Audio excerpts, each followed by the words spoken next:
Welcome and thank you for joining us for today's session of Lexbe's eDiscovery webinar series, Opposing Perspectives in Document Review, Contrasting Plaintiff and Defendant Discovery Priorities, presented by Lexbe CEO Gene Albert. Our eDiscovery webinar series covers a range of eDiscovery topics and related litigation document management technologies. Today's webinar should last about 30 minutes and will have a URL to access a recorded version of the presentation available to anyone who registered later this week.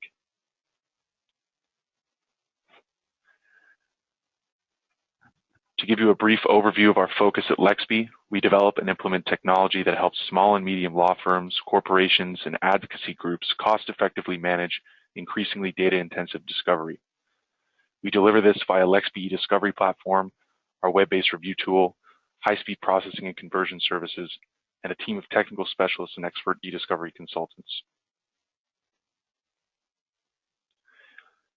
If during our webinar there are any questions that you have or any technical issues you are experiencing, please email them to webinars@lexbe.com and we will respond.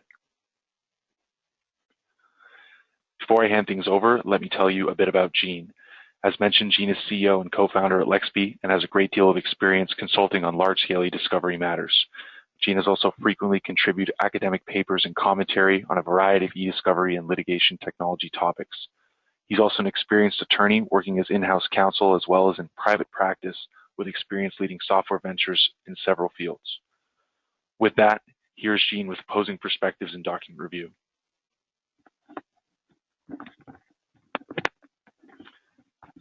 Great, thank you, Stu, and thanks everybody for attending today.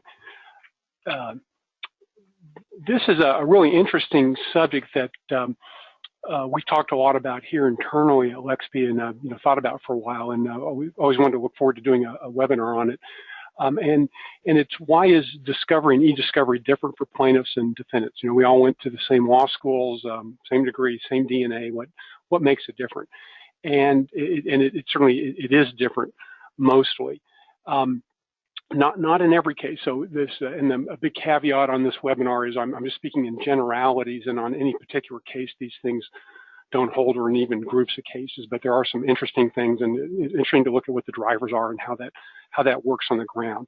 One of the big differences is asynchronous discovery. That generally the plaintiffs are demanding documents and the defendants are producing them, and that's always been the same, and that's bigger issue now with eDiscovery that continues to drive a lot of it. Second one is the usual differing resources from plaintiffs and defendants, and that often the plaintiffs are doing it on a dime more than the defendants are. And then the third is that the plaintiffs are sometimes in contingency arrangements, and that causes different ways of looking at cases and managing them than the defendants do. And I think that really drives the differences that we see. So we'll talk about that. Then we'll have examined plaintiff and defendant discovery concerns, how that looks in practice, and then end with some top takeaways. It goes over the asynchronous discovery. The typical thought is, the view is of the defendant that the plaintiff does a incredibly large production request, require him to pull everything out, and just to try to cause a defendant to spend too much money. And just to give you an idea, what we're talking about now is a gigabyte of native files is about 50,000 pages of printed, and that would be 14 bankers boxes. A terabyte, which is not at all unusual now, is 50 million pages if you were to print it out, or 14,000 bankers boxes. And I don't know how many bankers boxes fit in a warehouse, but that's, we just a massive amount of data that comes in on these cases and these productions. And then the defendant's view is that, they end up getting a shoebox with documents back from the plaintiff. The plaintiff really doesn't have anything to produce. And that causes, a lot of the conflict here. Second point is differing resources. The defendants are often larger organization with greater internal and other resources. In eDiscovery, this manifests itself in a number of ways. One with larger companies having internal IT departments and litigation support staff, and greater resources to hire vendors.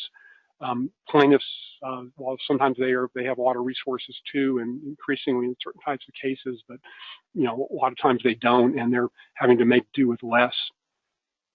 And this is a fundamental difference in the two sides approaching the discovery life cycle. Third one could be related to the second point, but maybe a little bit different in that the plaintiffs often work under contingency arrangements.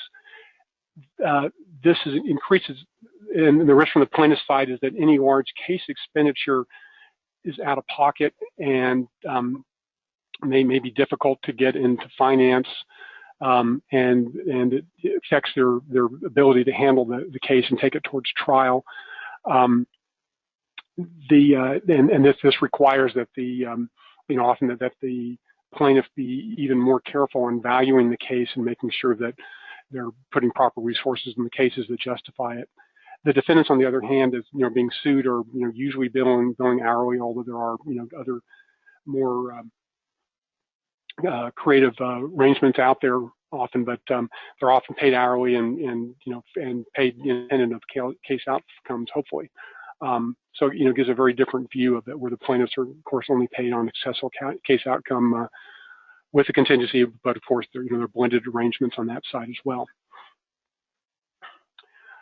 The next two slides are kind of typical plaintiffs' complaints and about productions and defendants' responses to that.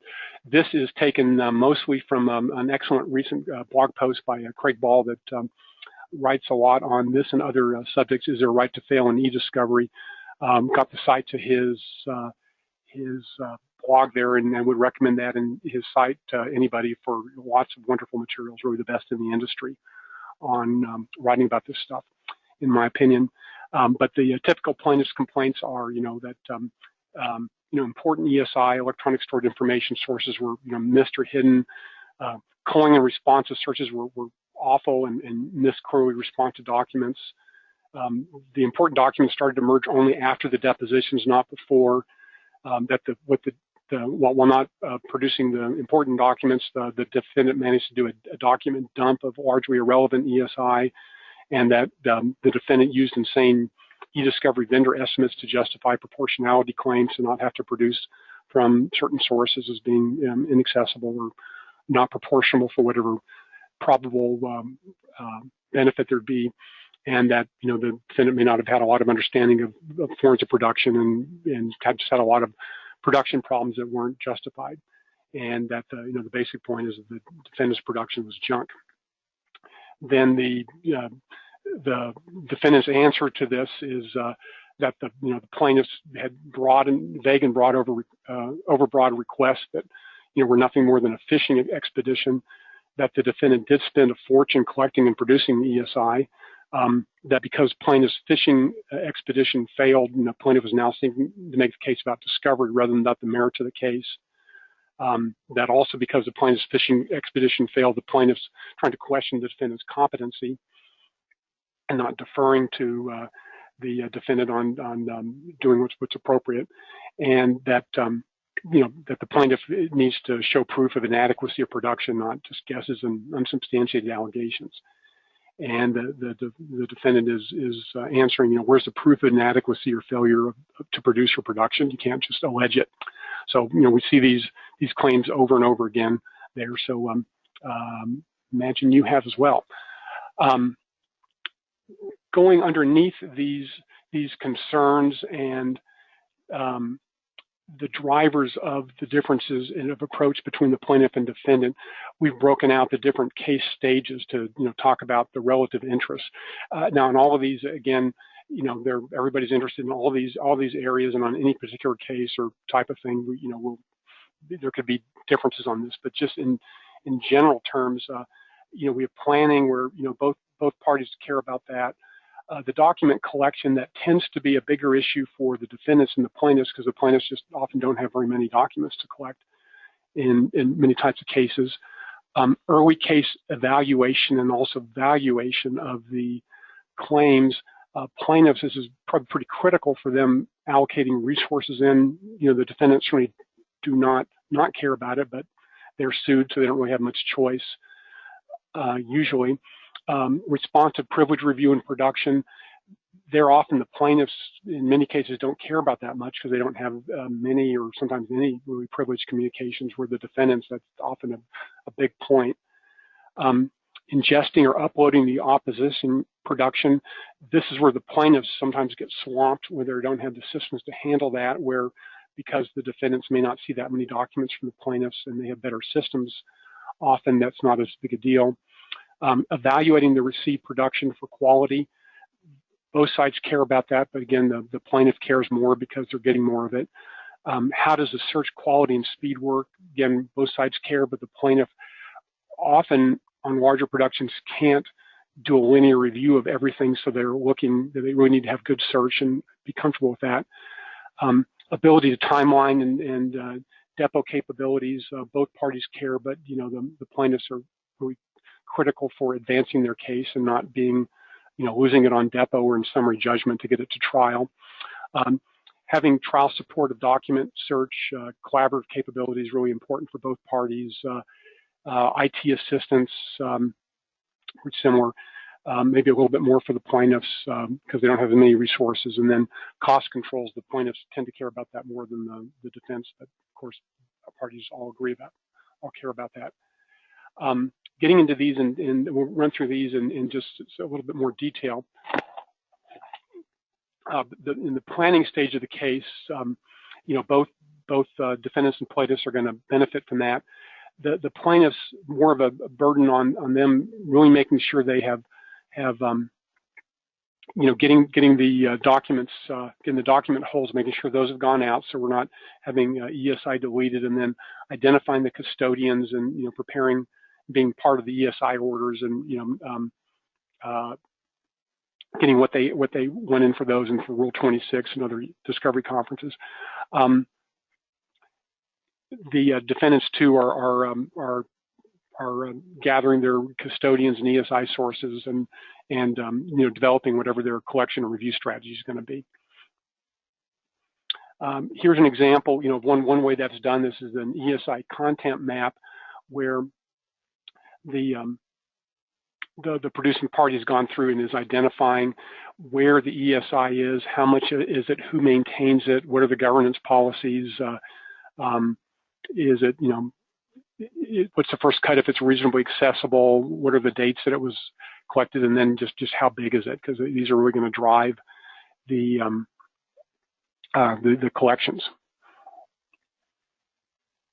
And then the document collection, this is, where we really see asynchronous discovery because the defendants often have a lot more. The plaintiffs just have a fraction of the collection obligations often.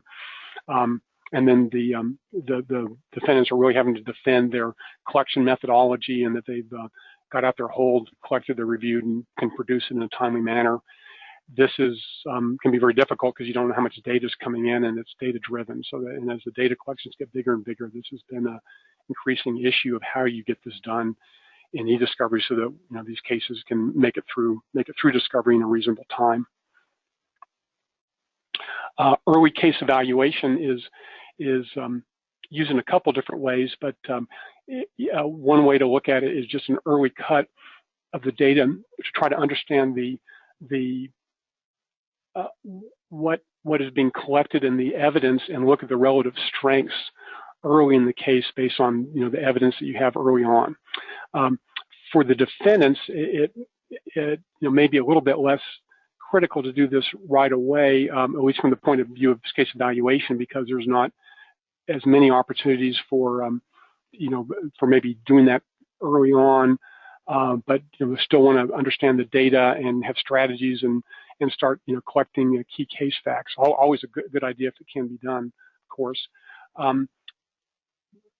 For some defendants, and particularly for routinized types of litigation, insurance companies, there really will be an effort at this early stage to do a good, accurate valuation and to get settlement offers out.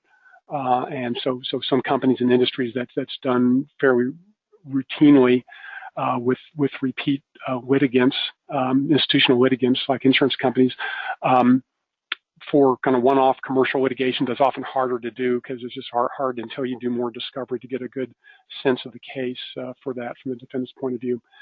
The plaintiffs, often experience, really try to do that harder because they're really critically watching the case to make sure that their early assumptions of the justification of resources of their time and third-party costs are good, and that they'll be looking at it to evaluate their continued commitment to the case. Different ways you can do this with timelining that we'll have a little bit later in the case, but often is really getting your custodian case participants identified, getting your case issues out, and just starting to look at what data you have, and then also how does the evidence tie in with your initial assumptions of what you thought the case was going to be. Next step is, or item to do is reviewing documents for responsiveness and privileged work product. Really can be the most resource-intensive task in many of these cases now, as we've got more automated tools for the review. Again, the plaintiffs often don't worry about this much. They may not have that much responsive privilege documents there. The defendants, on the other hand, this is often a very, very big deal, and making sure that the privilege work product documents are not let out, even though you can often get a lot of them and they can miss others. Also, just making the timeline of the responsiveness review, getting the production, how you make an early commitment before you've got all the data, and often more and more just stretched on being able to do this on time. And good tools are required for that. There's the defendants increasingly have different tools for doing that. Well, there's certainly the linear review can be done on smaller cases, and often is done for key documents or key custodians. But keyword searches, and then technology-assisted review like predictive coding. Near dupe identification is used, both for to speed up the responsiveness review and make it more accurate, and also for the privilege review. And then just an example of a screenshot in our tool, our platform, just shows how you look at documents and you're going through and coding both custom fields and the responsive and the privilege, and this can be done in a number of different ways: linear, keyword search, predictive coding. Next step is ingesting opposing production. Here it flips that the defendants often have had the difficulty of getting the production out the door, but there's very little incoming documents, so not as big a deal for them. For the plaintiffs, this is where they're often being overwhelmed by having to figure out how to go through and review a large production with often not much time before depositions start. And if they haven't planned ahead and don't have good tools, often that can overwhelm them if it breaks the existing systems. There are also issues of being able to handle iterative collections. Often the productions come in over time, and how do you iterate through those and go back and run your searches, et cetera, on that. And then the plaintiffs sometimes have to do OCR or some processing of productions coming in to make sure that they really are systematically reviewable, and there may not be much time for this. So there's often a time crunch there. In our tool, there's a number of different ways to do that. Clients can self-upload on their own, or we help with that, and there's various ways that it can come in both native or out of TIFF or PDF load files in different formats. So those come in, get ingested, OCR'd if needed, et cetera, to get ready for searching and review. Next point, increasingly, is evaluation of the received production. So early on, after getting the production in, it's important to go in and see if you've gotten everything that you thought you should have gotten produced, and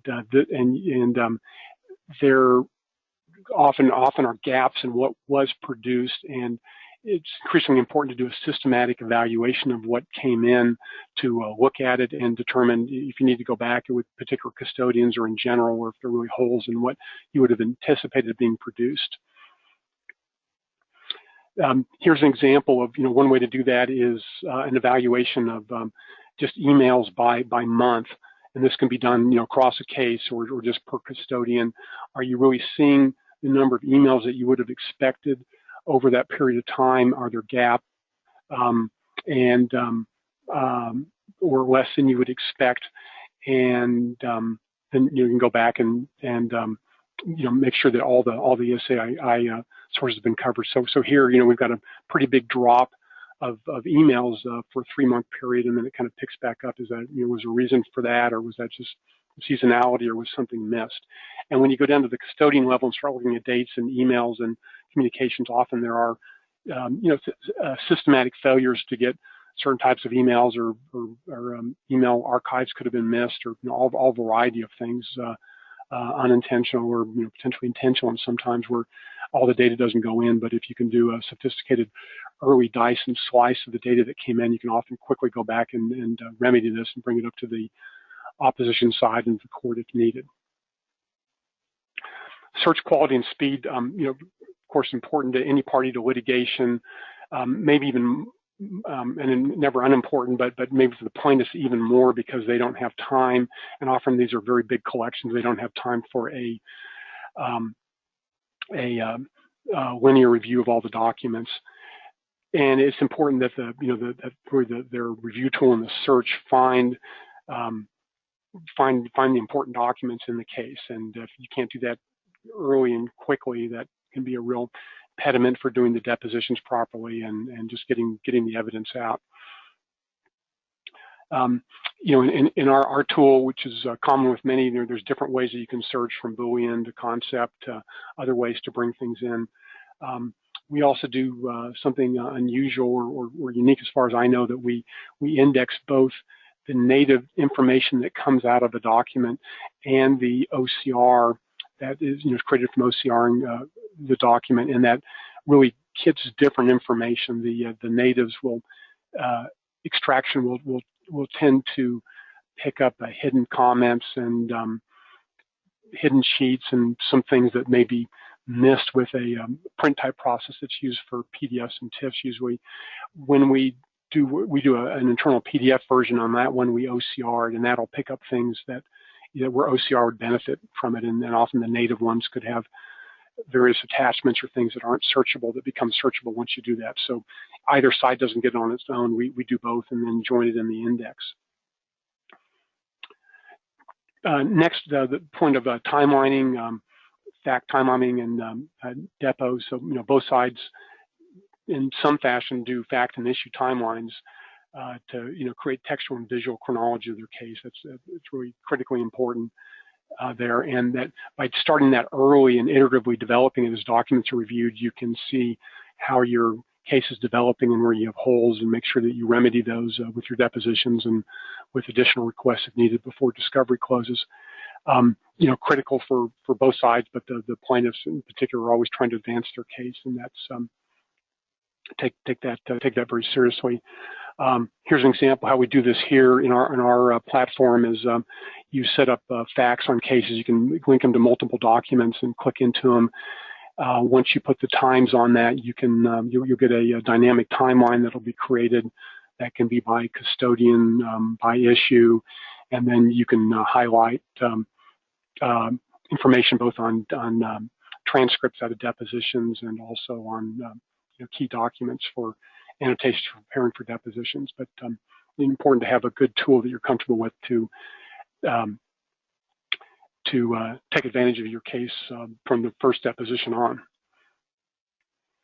Trial support, both parties need to have a good tool for presenting and also for maintaining access to case documents. So things can come up during trial that you didn't anticipate in your exhibit list. You need to be able to quickly get back and find documents that are in the case in the repository. So it's common, for both sides to bring in a tool that allows them to search the entire case database to find things as they come up and be able to do that quickly on the fly. Collaborative capabilities, important for both plaintiffs and defendants, that litigation teams and experts are often spread geographically, and then you want people to be able to work out of the office and have separate co-counsel and people to work from home, etc. local eDiscovery solutions, whether it's just some standalone program on a computer or just a general behind the firewall access, can cause collaborative bottlenecks and headaches when non-local members and somebody within the firm isn't in a position to get to the review environment. Important issue for both sides, and different ways of solving that. Then expert IT assistant, both sides important, critically need this for just knowing how the data is and mapping it, and being able to do production evaluation, ESI orders, being ready for Rule 26 conferences. The defendants counsel often can call on internal IT staff of larger organizations, and some are quite sophisticated. The defense often have greater resources to bring in outside eDiscovery vendors and experts. Plaintiff counsel often doesn't have that internal IT capability within their clients, with exceptions, but often must go to vendors to get that on as needed or on-call basis. Cost controls, both are important to both sides, but the plaintiffs again are often trying to evaluate that a lot more closely and are worried about overrunning what they can put into a case. So they're often looking at that closer than the defense are, but they're of course both should be. Close up with just some top discovery tips by plaintiffs and defendants separately. From the plaintiffs, from our consulting, I think some of the important things would be just to make sure that you quickly get a preservation letter out to defendants. That's custom, and make sure that ESI isn't being deleted. Understand ESI commitments and limitations. Don't agree to limitations you don't want, and make sure you're getting the type of data that you need and can work with. And then we often see sometimes some plaintiff attorneys, if they don't have as much experience with this, may agree to something in an ESI agreement early on in the case before they've really gotten in and worked with it that they didn't really understand, and it would be limiting to them later on as the case developed. More and more, people on both sides are more sophisticated on this, but that's always an issue. The plaintiff should understand and participate in the defense counsel's review and production methodology. You have to really understand what the defense counsel is doing and how they're mapping, what their systems are, to be able to intelligently critique it. Mentioned before, quickly analyze incoming production for adequacy and find data holes as soon as possible to resolve them.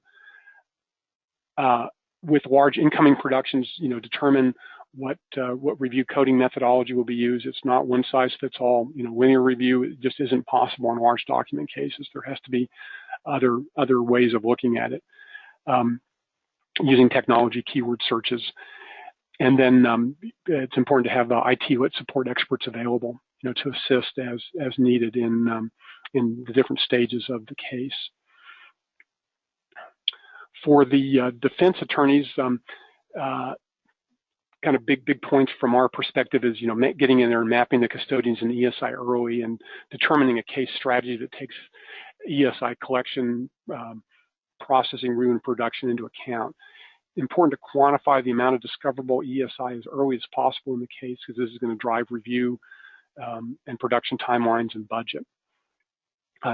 Tie down eDiscovery obligations and ESI order.